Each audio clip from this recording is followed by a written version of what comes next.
Hello दोस्तों, आप सभी का स्वागत है आपके अपने यूट्यूब चैनल इम्पोर्टेंट स्टडी में। दोस्तों, कल हमने पढ़ा मोहम्मद गौरी का पहला वीडियो। मोहम्मद गौरी का जो वीडियो है, जो लेक्चर हो, काफ़ी लंबा है, तो मैंने सोचा कि क्यों ना उसको दो भागों में बांट देते हैं। तो एक भाग हो चुका है कंप्लीट और अब हम दूसरे भाग के बारे में पढ़ेंगे। अब मोहम्मद गौरी का पहले भाग में पढ़ा कि कब उसका विस्तार हुआ, कैसे कैसे बढ़ता गया। तराइन का प्रथम युद्ध तक हमने पढ़ लिया है। अब हम पढ़ेंगे तराइन का द्वितीय युद्ध। ठीक है, तो ध्यान दीजिएगा। देखिए, तराइन का द्वितीय युद्ध क्यों होता है? द्वितीय युद्ध कारण क्या होता था? देखिए, मैंने पहले बताया था कि तराइन का जो प्रथम युद्ध हुआ था, जो पृथ्वीराज चौहान था, उसको विजय प्राप्त होती है। तो पृथ्वीराज चौहान ने पूरा श्रेय ले लिया था। क्या पूरा श्रेय ले लिया था कि मेरे वजह से जीते हैं लोग, मैंने खुद की वजह से तराइन का प्रथम युद्ध जीता है। ठीक है, तो लोगों को बहुत बुरा लगा भाई, क्योंकि बुरा तो लगेगा ही ना। जैसे मैं एग्जांपल देता हूँ, जैसे क्रिकेट का। क्रिकेट में टोटल 11 प्लेयर होते हैं। 11 प्लेयर होते हैं ना। मान लीजिए 180 रन बना दी टीम ने, 180 रन टीम ने बना दी, तो बॉलिंग करेंगे। अब बॉलिंग करेंगे, 180 रन जो है उसको बचाने की कोशिश करेंगे ना। कोशिश तो करेंगे। कौन कौन कोशिश करेगा? बॉलर करेगा, फील्डर करेगा, सब करेगा, सब लोग करेंगे। मतलब सब लोग एक साथ काम करेंगे। ठीक है, तो पूरी टीम मिलके काम कर रही है ना 180 रन को बचाने के लिए। तो वो देखिए, वही क्या हुआ कि तराइन के जो प्रथम युद्ध था, जिसपे पृथ्वीराज चौहान ने साथ मिलके सबके हिंदुओं के, जो हिंदू राजा थे, जो उनके साथ मिलके युद्ध लड़ा था। ठीक है, तो युद्ध लड़ा था, तो उसमें बोला कि मैंने ही किया है, सब मैं ही जीता हूँ, मेरे वजह से सब हुआ है ये सब। तो लोगों को बड़ा बुरा लगा। ठीक है, बुरा लगा तो जैसे घमंडी बनता गया। ठीक है, ये घमंडी होता जा रहा था। फिर आपके जो पृथ्वीराज चौहान थे, वो जयचंद जो है कि कन्नौज का, मध्य प्रदेश का राजा हुआ करता था। पूरे मध्य प्रदेश का राजा था जयचंद्र की दो पुत्री थी, सॉरी एक पुत्र था, एक पुत्री थी, जिसका एक पुत्री का जो नाम है, पुत्री जो है संयोगिता थी और पुत्र हरिश्चंद्र थे। ठीक है, क्वेश्चन देखिए अब क्या पूछेगा कि संयोगिता किसकी पुत्री थी? तो आपको याद रहेगा कि जयचंद्र की पुत्री थी, तो आप फटाक से टिक लगा देंगे। ठीक है, अब दूसरा क्वेश्चन पूछेगा। कैसे? दूसरा क्वेश्चन पूछेगा कि जयचंद्र किस वंश से ताल्लुक रखता था? गढ़वाल वंश से। किससे? गढ़वाल वंश से ताल्लुक रखता था। तो यहाँ पे ये पॉइंट आपको इंडिकेट करके रखना है। ठीक है, ये चीजें रही। तो अब देखिए, तराइन का जो द्वितीय युद्ध होता है, उसका कारण क्या होता है? देखिए, मोहम्मद गौरी बहुत महान शासक था। वो अपने लक्ष्य के प्रति बहुत एक्साइटेड हुआ करता था, बहुत ज्यादा। वो प्रथम युद्ध हारा ही था, वो पराजित हो चुका था, उसको काफी ज्यादा चोट लगी थी, तो उसको उठाकर लेके गए थे उनकी सेना लेके गई थी। किसके सामने से लेके जा रही थी? पृथ्वीराज चौहान के सामने से लेके जा रहे थे। पृथ्वीराज चौहान ने एक बहुत बड़ी गलती की कि मोहम्मद गौरी को प्रथम युद्ध में ही नहीं मारा। अगर उस दिन मार दिया होता तो शायद ये मोहम्मद गौरी यहां तक नहीं आता। समझ में आ रहा है? कहां तक? आगे पढ़िएगा, आप आगे पढ़ेंगे, मैं बताऊंगा, तब समझ में आएगा। तो देखिए, कारण ये था। देखिए, इन लोगों का कारण क्या था? भारत ऐसे ही मान नहीं कहा जाता है। यहाँ के लोगों का कहना, जैसे कि यहाँ के जो शासक थे पृथ्वीराज चौहान, तो इसने क्या कहा कि जो दुश्मन है वो पीठ दिखाकर भागे, हम पीठ पे वार नहीं करते हैं। यहाँ का ये एक रूल था कि इंडियन जो थे, भारतीय लोग, वो दूसरे पे आक्रमण तब तक नहीं करते थे जब तक वो सामने से आक्रमण नहीं करता। अगर वो पीठ दिखा के भागे तो उसके ऊपर हमला नहीं करते थे, यहाँ का ये नियम था। ठीक है, तो वो पीठ दिखा के मतलब उसको उठा के लेके जा रहे थे तो इसको मारे नहीं। तो पृथ्वीराज ने एक बड़ी गलती की। फिर क्या हुआ, मोहम्मद गौरी ने प्रथम युद्ध हार गया तराइन का। जब हार जाता है, पहले तो क्या होता है 1178 में हार जाता है, दूसरा तराइन का प्रथम युद्ध हारता है, 1191 में हार जाता है। उसको उस बात का बहुत तकलीफ होता है, दुख होता है, और वो बहुत एक्साइटेड रहता है। मतलब वो अपने टारगेट, वो उसका लक्ष्य था कि अपने विस्तार करना था पूरे भारत में। ठीक है, तो वो ना क्या बहुत परेशान था लड़ाई के लिए। ठीक है, लड़ाई के लिए बहुत परेशान था। इधर लड़ाई के लिए वो परेशान था, मोहम्मद गौरी परेशान था। इधर पृथ्वीराज चौहान क्या कर दिया, जयचंद्र। अब पृथ्वीराज चौहान ने क्या किया कि पूरा श्रेय तो अपने ऊपर ले लिया, लोगों को जितने भी राजा थे उन सबको दुख हर्ट कर दिया। तो ये चीजें उसको नहीं करना चाहिए था। ठीक है, नहीं किया होता तो शायद तराइन का द्वितीय युद्ध नहीं होता। अगर द्वितीय युद्ध हुआ तो उसमें विजय प्राप्त करता। इसकी वजह से इसने विजय प्राप्त नहीं किया, खुद की वजह से इसने विजय प्राप्त नहीं किया। देखिए क्या होता है। जयचंद्र की पुत्री होती संयोगिता। संयोगिता बहुत मतलब संयोगिता अंदर से क्या मतलब लव करने लगती है, किससे, पृथ्वीराज चौहान से प्यार करने लगती है। जब ये पृथ्वीराज चौहान से प्यार करती है तो जयचंद्र को इस बात का पता चलता है, तो जयचंद्र बहुत गुस्सा होता है। और इसने जयचंद्र ने क्या किया, जयचंद्र ने तुरंत स्वयंवर रच दिया। स्वयंवर मतलब शादी के लिए मंडप सजा दी। ठीक है, तो पृथ्वीराज भी इनसे लव करते थे। संयोगिता उनकी बहादुरी से प्यार करने लगी थी पृथ्वीराज चौहान के। तो जो पृथ्वीराज चौहान था, संयोगिता, अब देखिए जयचंद्र क्या करता है। जयचंद्र पूरा लगभग कई मतलब बहुत बड़ा मंडप बनाता है। उस मंडप में संयोगिता बैठी रहती है और रात का समय रहता है, और जब रात का समय रहता है तो लगभग सब लोग सो जाते हैं। तो संयोगिता को पृथ्वीराज चौहान आता है, घोड़े पर बैठा के लेके भाग जाता है। फिर इस बात का जयचंद्र को पता चलता है। और जयचंद्र बहुत गुस्सा होता है, क्रोधित होता है। तो जयचंद्र ने कहा कि पृथ्वीराज चौहान आपने सही नहीं किया है। देखिए जयचंद्र बहुत अच्छा महान सेना माना जाता है, पूरे भारत का सबसे महान सेना में इसकी गिनती होती थी। तो ये इससे का किसी से ताल्लुक नहीं रहता था, अब किसी से मतलब नहीं रखता था, किसी अपने काम से काम मतलब रखता था। राजा तो था, बहुत अच्छा राजा था, लेकिन किसी से अपने काम से काम मतलब रखता था। तो देखिए तराइन का जो द्वितीय युद्ध होता है, ठीक है, तराइन का जो द्वितीय युद्ध होता है 1192 ईस्वी में होता है। पहला तो 1191 ईस्वी में होता है, दूसरा 1192 ईस्वी में होता है। किसके बीच, मोहम्मद गौरी पृथ्वीराज चौहान के बीच में होता है। ठीक है, पृथ्वीराज चौहान फिर से साथ मांगता है। किसका साथ मांगता है, उन्हीं लोग का जिनके साथ गद्दारी किया था। गद्दारी का क्या मतलब है, यहाँ पे गद्दारी का ये मतलब है कि इसने खुद श्रेय ले लिया था। समझ रहे हैं, इसने खुद श्रेय ले लिया ताकि हमने खुद जीता। लेकिन देखिए लोगों ने भी इसके साथ गलत किया।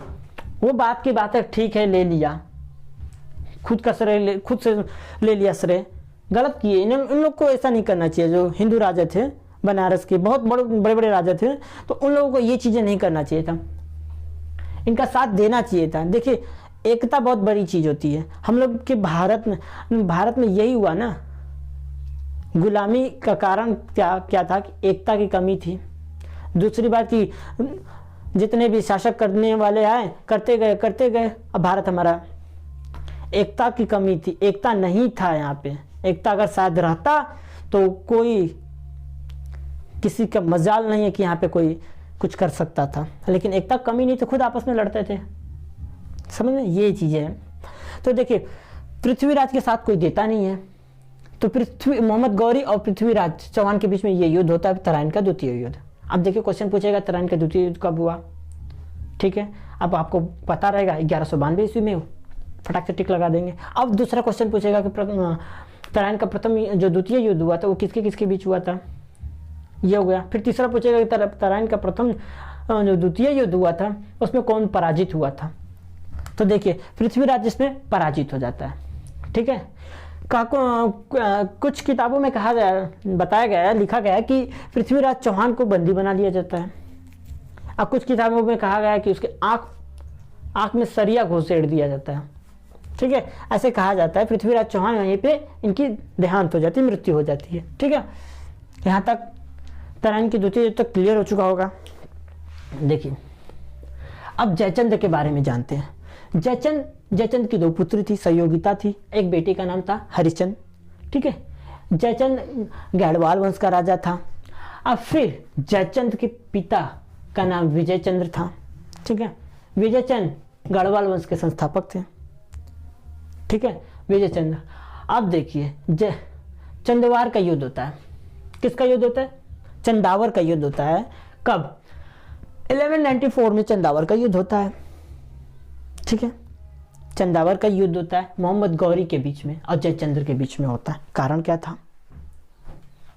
कारण ये था कि जयचंद्र महान राजा था, इसके पास कई जगहों पे शासन करता था, इसका विस्तार जो था लंबा था।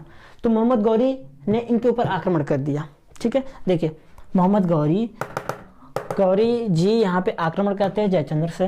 तो जयचंद्र को हार का सामना करना पड़ता है, क्योंकि देखिए मोहम्मद गौरी जो है वो महान तो था, रणनीति के साथ चलता था। किसके साथ? रणनीति के साथ चलता था। तो इसने रणनीति बनाया और रणनीति के साथ इनको पराजित कर दिया। इनको हार का सामना करना पड़ता है, ठीक है। अब देखिए आगे चलते हम लोग। अब यहां तक तो क्लियर हो गया। अब मोहम्मद गौरी के कोई संतान नहीं था पास, इनका कोई संतान नहीं था, कोई पुत्र पुत्री तो थी नहीं। अब इनका शासन कौन संभालेगा, ये बात थी। तो देखिए इनके पास, मोहम्मद गौरी के पास टोटल 1 लाख गुलाम थे। महान बात है यार, 1 लाख गुलाम, ठीक है। 1 लाख गुलाम थे इसके पास, जिसमें कि 3 सबसे प्रमुख गुलामों में से गिने जाते हैं। 1 लाख में से सबसे 3 प्रमुख गुलाम गिने जाते हैं, जैसे कि ताजुद्दीन यलदुज, ठीक है, पहले हैं। फिर दूसरे नजरुद्दीन कुबाचा और तीसरे कुतुबुद्दीन ऐबक। यही कुतुबुद्दीन ऐबक जो गुलाम वंश के फाउंडर यानी कि संस्थापक माने जाते हैं, ठीक है। कुतुबुद्दीन ऐबक महान थे ये लोग। तो देखिए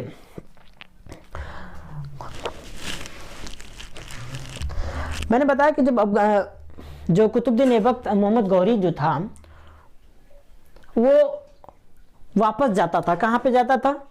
यहाँ से जीत जाता था तो कुछ दिनों के लिए अफगानिस्तान, अपने गजनी वापस लौट के जाता था। जब वो गजनी जाता था तो रास्ते में क्या होता था कि खुखरो जनजाति पड़ती थी। वो खुखरो जनजाति इनको परेशान करती थी। तो मोहम्मद गौरी जबान का पक्का इंसान था। खुखरो से बोला था कि एक दिन हम तुम्हारे साथ युद्ध लड़ेंगे, तुम्हारे साथ युद्ध लड़ेंगे। तो वो युद्ध आगे आएगा, अब ध्यान दीजिएगा। देखिए इनके 3 प्रमुख गुलाम थे, तो इनको गुलामों का नाम बता दिया। सबसे आप देखिए कुतुबुद्दीन ऐबक जो होता है, इनका जन्म होता है 1105 ईस्वी में। कुतुबुद्दीन ऐबक के बारे में भी हम पढ़ेंगे डिटेल से पूरा। इनके बाद गुलाम वंश जब पढ़ेंगे तो सबसे पहले कुतुबुद्दीन ऐबक के बारे में ही पढ़ेंगे, ठीक है। तो इनके बारे में थोड़ी सी जानकारी बता देते हैं बस। कुतुबुद्दीन ऐबक 1150 ईस्वी में इनका जन्म होता है तुर्किस्तान में, ठीक है। दिल्ली का गुलाम वंश बता दें, दिल्ली सत्ता 1206 से लेके 1290 तक, यानी कि दिल्ली सल्तनत जो चलता है, कुतुबुद्दीन ऐबक का गुलाम वंश का शासन जो चलता है 1206 से लेकर 1290 ईस्वी तक चलता है, ठीक है। ये चीजें रही।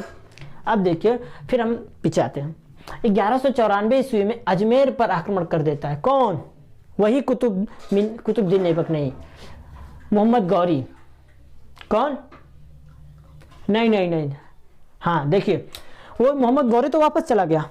कहाँ चला गया? गजनी चला गया था। तो देखिए फिर क्या होता है, 1194 ईस्वी में कुतुबुद्दीन ऐबक कुतुबुद्दीन ऐबक भारत का क्या था, गवर्नर था उस टाइम, भारत का गवर्नर इसको बनाया गया था। मोहम्मद गौरी ने भारत का गवर्नर इसको बनाया था। तो देखिए 1194 ईस्वी में इसने अजमेर पे आक्रमण कर दिया। अब मैंने आपको बता दिया है अजमेर के बारे में कि अजमेर का क्या नाम था, अजमेर था, अजूमेर। उसके बारे में बता दिया। तो देखिए यहाँ पे आक्रमण कर देता है। फिर 1195 ईस्वी में, ठीक है, 1195 ईस्वी में मोहम्मद गौरी वापस आता है। क्या करता है मोहम्मद गौरी, वापस जब आता है तो कहाँ कहाँ पे विजय प्राप्त करता है, बयाना में, बयाना, ग्वालियर, क्या है ग्वालियर में, ये दोनों जगह को जीत लेता है। ठीक है, जीत लेता है। इसका धीरे धीरे, मैं बताया ना कि इसका धीरे धीरे विस्तार होता गया, ये धीरे धीरे बढ़ता गया है। फिर देखिए बख्तियार खिलजी, कौन था बख्तियार खिलजी, कुतुबुद्दीन ऐबक, ये मोहम्मद गौरी का था, सेनापति था। ठीक है, बख्तियार खिलजी मोहम्मद गौरी के साथ ही रहता था। तो बख्तियार खिलजी ने क्या किया था कि 1202 ईस्वी में इसने बिहार पर आक्रमण किया था, और बिहार पे आक्रमण करने के बाद इसने क्या किया था, वो बंगाल की तरफ भागा। उस पे आ रहे हैं, यही बख्तियार खिलजी है जो विश्व का सबसे बड़ा यूनिवर्सिटी जो है कि नालंदा विश्वविद्यालय को माना जाता था, इसने पूरे नालंदा विश्वविद्यालय को जला दिया था। बख्तियार खिलजी बहुत गलत किया था, नालंदा विश्वविद्यालय को जला दिया था। लगभग कहा जाता है कि लगभग एक महीने तक नालंदा विश्वविद्यालय जलता रहा। उसमें इतनी किताबें थी, विदेशों से लोग आते थे पढ़ने भारत में। ऐसे ही महान थोड़ी कहा जाता है हम लोग का भारत, बहुत महान है, कितनी बड़ी बड़ी विश्वविद्यालय हैं। तो कहा जाता है कि एक महीने तक किताब जलते रही, बख्तियार खिलजी ने जला दिया इसको। तो 1202 ईस्वी में बिहार पे विजय प्राप्त करता है। फिर नदिया एक राज्य होता है, नदिया एक जगह होता है, यानी बंगाल की तरफ बढ़ता है। जब वो बंगाल की तरफ बढ़ता है, इतनी तेजी से बढ़ता है कि कुछ सेनाएं इसकी छूट जाती, वापस पीछे ही रह जाती है, कुछ सेनाएं पीछे ही रह जाती है। तो उस टाइम ये 15 सेना के साथ, कहा जाता है 15 सेना के साथ इसने बंगाल पर विजय किया था। वहां का जो राजा था वो भाग गया था, डर के मारे भाग गया था। ठीक है, ये चीजें रही। बिहार पे विजय कैसे किया, क्या कि यहाँ का जो राजा था लक्ष्मण सेन, वो क्या हुआ, भाग गया था, वो भी भाग गया। तो क्या थे, डरपोक थे, सब भाग जाते थे, क्या कि सामना नहीं करते थे। अरे कैसे हम नायिका देवी को भूल सकते हैं, नायिका देवी, वही नायिका देवी जो अपने पुत्र के लिए लड़ी मोहम्मद गौरी को 1178 ईस्वी में, उनको हराया था मोहम्मद गौरी को। पहली हार मोहम्मद गौरी को नायिका देवी की वजह से मिला था। तो ऐसे सी थी, लेकिन ये लोग भाग जाते थे। तो देखिए फिर क्या हुआ, अब जब मोहम्मद गौरी के सेनापति थे, एक और सेनापति थे जिनका नाम था अली मर्दन। उन्होंने ना बख्तियार खिलजी को मार दिया, बख्तियार खिलजी को खत्म कर दिया। फिर देखिए अब आगे बढ़ते हैं। मैंने बताया कि मोहम्मद गौरी जो वापस चला गया था गजनी के लिए, कहाँ चला गया था, गजनी में वापस चला गया था वो। ये देखिए कुछ प्रांतों को इसने विजय किया था 1195 में, ठीक है, और वो ना वापस चला गया था। जब वो वापस चला गया था तो वो क्यों गया था, क्योंकि उसके भाई गयासुद्दीन गौर की तबीयत बहुत ज़्यादा खराब हो गई चुकी थी। जब उसकी तबीयत बहुत खराब थी तो उसका देखभाल करने के लिए ये गया था, क्योंकि ये देखिए अपने भाई से बहुत ज़्यादा प्यार करता था, वो उसके लिए गया था। तो जब गया तो उसकी मृत्यु हो गई, गयासुद्दीन गौर की 1202 ईस्वी में मृत्यु हो जाती है। और पूरे जो गौर वंश था उसका राजा कौन बन जाता है, शासक आपके मोहम्मद गौरी, पूरे गौर वंश के बन जाते हैं 1202 ईस्वी में ये। ठीक है, यहाँ तक हुआ। तो मैंने आपको ये बताया था कि जो खुखरो वंश की जो जनजाति थी उनसे युद्ध हुआ था। कैसे युद्ध हुआ अब उसके बाद बताते हैं। जब वो वापस आ रहे थे तो कुतुबुद्दीन ऐबक को उन्होंने बोला, कुतुबुद्दीन ऐबक को उन्होंने बुलाया और बोला कि है कुतुबुद्दीन ऐबक, तुम खुखरो जनजाति से युद्ध करो। तो कुतुबुद्दीन ऐबक ने बताया कि देखिए जनाब, जो आपके खुखरो जनजाति वो क्या है, खुखरो जनजाति वो बहुत खतरनाक है। वो ना जंगलों में छुप के वार करते हैं, जंगलों में छुप के वार करते हैं, उसके बहुत स्पेशलिस्ट होते हैं। अब देखिए इल्तुतमिश भी आता है ऐसा, गुलामों का गुलाम किसे कहा जाता है। उसके बाद तो कुतुबुद्दीन ऐबक को बुलाता, कुतुबुद्दीन ऐबक भी मना कर देता इस बात के लिए। मोहम्मद गौरी बोलता है कि आप एक काम करिए कि एक सेना बनाइए जो उन जो जनजातियों से लड़ने का काम करे, जो स्पेशलिस्ट हो। तो कुतुबुद्दीन ऐबक लगभग 200 सैनिकों का एक ग्रुप बनाता है और जंगल में जाता है लड़ने के लिए। ठीक है, तो उस समय मोहम्मद गौरी क्या करता है, मोहम्मद गौरी खड़े होकर देखता रहता है। ठीक है, मोहम्मद गौरी खड़े होकर देखता रहता है लड़ाई को। तो देखता क्या है कि एक लड़का रहता है कि जो बहुत अच्छा लड़ाई लड़ रहा था। किसका था वो, किसकी तरफ से था, मोहम्मद गौरी की तरफ से था। वो लड़का बहुत अच्छी लड़ाई लड़ रहा था। उस लड़के को क्या किया, बुलाया कुतुबुद्दीन ऐबक ने। किसने बुलाया, मोहम्मद गौरी ने बुलाया। कुतुबुद्दीन ऐबक को, तो कुतुबुद्दीन ऐबक ने उसको बुलाया। कुतुबुद्दीन ऐबक ने जब उसको बुलाया तो मोहम्मद गौरी ने उससे पूछा कि तुम बताओ हो कौन आखिर। तो जवाब देता है कि जनाब मैं गुलाम का गुलाम हूं। अब गुलाम का गुलाम का मतलब क्या था कि मोहम्मद गौरी का गुलाम कौन था, कुतुबुद्दीन ऐबक था। कुतुबुद्दीन ऐबक का गुलाम कौन था, वही लड़का था। अब वह लड़के का नाम आप देखिएगा क्या होता है। देखिए अब मोहम्मद गौरी ने उससे पूछा कि तुम बताओ हो कौन, तो वो नहीं बताता। मोहम्मद गौरी ने कहा कि तुम डरो मत, मैं राजा हूं, मुझे पता है तुम कौन हो, तुम बताओ आखिर हो कौन।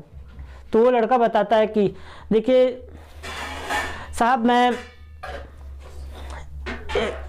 एक राजा का लड़का हूँ। कहाँ का, एक राजा का लड़का। ठीक है, वो बताता है कि मेरे 4 भाई थे। 4 भाई में से मेरे पिताजी की जब मेरे पिताजी की मृत्यु हो गई तो मेरे पिताजी ने मुझे उत्तराधिकार, मैं राजा का लड़का हूँ, उसने बताया मैं राजा का लड़का हूँ, मेरे पिताजी ने मुझे उत्तराधिकारी घोषित कर दिया था।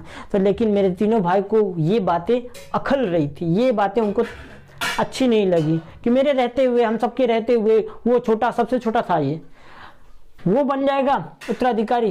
देखिए उसका नाम था इल्तुतमिश। ठीक है, तो वो बोलता है कि ये बन जाए। वो क्या करते हैं ना कि उसको ले जाके एक बाजार में बेच देते हैं उस लड़के को। ठीक है, जब लड़के को बेच देते हैं तो वो लड़का अपना पालन पोषण के लिए क्या करता है, गुलामी करने लगता है। अब कुतुबुद्दीन ऐबक उसको क्या करता, उसी को कहा जाता है कुतुबुद्दीन ऐबक तो गुलाम था, उस लड़के का नाम था इल्तुतमिश, उसको कहा जाता है गुलामों का गुलाम। देखिए अब देखिए 1205 ईस्वी में अंधावर युद्ध होता है। देखिए अंधावर का युद्ध होता है 1205 ईस्वी में, गौरी और ख्वारिज्म के बीच में होता है। किसके बीच होता है, गौरी और ख्वारिज्म के बीच में युद्ध होता है, ये वाला युद्ध। और इसमें क्या होता है कि ख्वारिज्म जो होता है इस युद्ध को जीत जाते हैं और मोहम्मद गौरी की, यहीं पे मोहम्मद गौरी की हार हो जाती है। अब बताया जाता है कि मोहम्मद गौरी की हार हो जाने के बाद मोहम्मद गौरी भाग जाता है, वापस अपने प्रांत भाग जाता है और वहीं पे 1206 ईस्वी में मोहम्मद गौरी की मृत्यु हो जाती है। ठीक है, ये रही बातें, आज के लिए इतना ही, मिलते हैं अगले वीडियो में।